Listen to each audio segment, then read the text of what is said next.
Salam, di kesempatan kali ini kita akan bahas mengenai 7 kebiasaan baik untuk menjadi QA handal. Sebenarnya terinspirasi dari Seven Habits of Highly Effective People, tapi lebih ke konteks sebagai software tester. Kira-kira apa aja yang membuat perbedaan antara software tester yang baik dan software tester yang handal. Berdasarkan pengalaman saya ada banyak sih, cuman faktor pentingnya saya akan coba press menjadi 7 faktor yang mesti kamu kuasai. Apa itu? Yang pertama, yaitu mikirin nanti akhirnya bagaimana. Atau bahasa Inggrisnya adalah begin with the ends minds. Intinya, kita harus tahu tujuan akhirnya itu mau kemana, lalu kita tarik kebutuhannya untuk mencapai itu tuh apa aja yang harus dipersiapkan agar prosesnya menjadi lebih efektif dan efisien.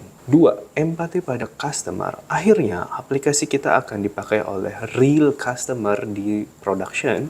Jadi kita harus tahu persona usernya kita itu seperti apa. Apakah mereka mostly ada di pedesaan, umurnya berapa. Karena itu menentukan test case yang akan kita buat untuk pengujian-pengujian setelahnya. Jadi kita bisa tahu apa yang penting buat mereka. 3. Asas praduga bersalah. Yap, mungkin terdengar egois, tapi itulah kenyataannya. Setiap perubahan pada aplikasi memiliki resiko masalah. Jadi kita asumsinya secara default, aplikasi itu memiliki masalah sampai terbukti tidak masalah. Ya nggak?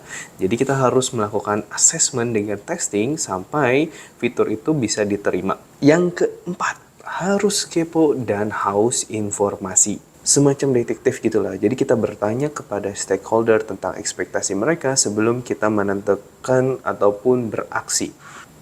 Dengan bertanya juga, kita akan mengembangkan pola pikir kreatif. Saking kreatif, ya mungkin ada namanya istilahnya testing out of the box.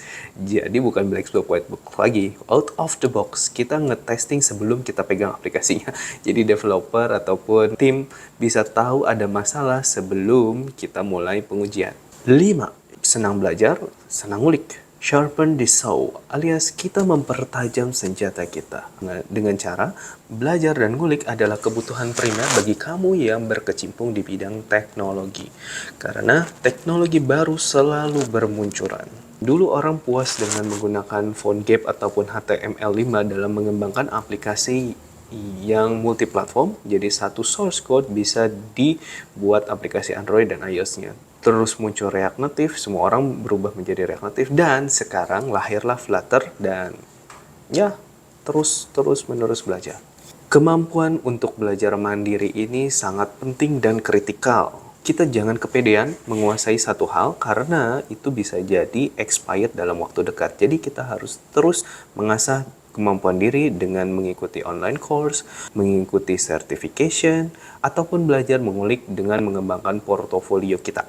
Yang keenam, data driven alias berteman dengan data. Karena data adalah kumpulan fakta yang belum diolah, jadi kita perlu kemampuan untuk mengubahnya menjadi informasi yang bisa dimanfaatkan oleh tim. Kemampuan mencerna data ini penting. Outputnya bisa aja membuat dashboard ataupun laporan.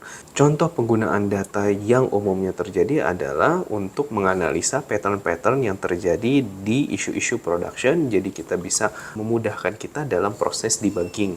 Dan data juga bisa mengukur keberhasilan dari suatu inisiatif yang dilakukan oleh QA. Jadi penting lah ya untuk menggali-gali data, at least bisa SQL query ataupun menggather data dari berbagai source. Yang terakhir, yang ketujuh adalah kebiasaan QA untuk membuat dokumentasi yang baik. Karena kemampuan komunikasi itu adalah hal penting bagi QA, jadi outputnya salah satunya mungkin dari dokumentasi yang cukup solid. Bisa itu video, bisa itu tulisan. Mungkin yang konkretnya adalah bugs report dari test notes documentation, atau wiki, atau Confluence, atau Google Docs, anything formatnya. Dokumentasi ini gak mesti buat orang lain loh, buat kamu di masa depan mungkin bisa akan merefer ke dokumentasi ini. Jadi buatlah seinformatif mungkin. Bahkan buatlah dokumentasi seolah-olah pembacanya adalah anak SD. Jadi kamu bisa membuat kata-kata yang sederhana, yang mudah dimengerti, Coba bayangkan kalau kamu bikin bugs report yang jelek, otomatis di masa depan kamu akan direcokin oleh developer yang minta penjelasan lebih lanjut ataupun bukti-bukti yang lebih membantu mereka dalam melakukan proses debugging. Jadi, kemampuan dokumentasi merupakan hal penting bagi seorang QA yang handal. Itu aja kebiasaan yang menurut saya sangat membantu bagi seorang QA untuk menjadi QA yang handal.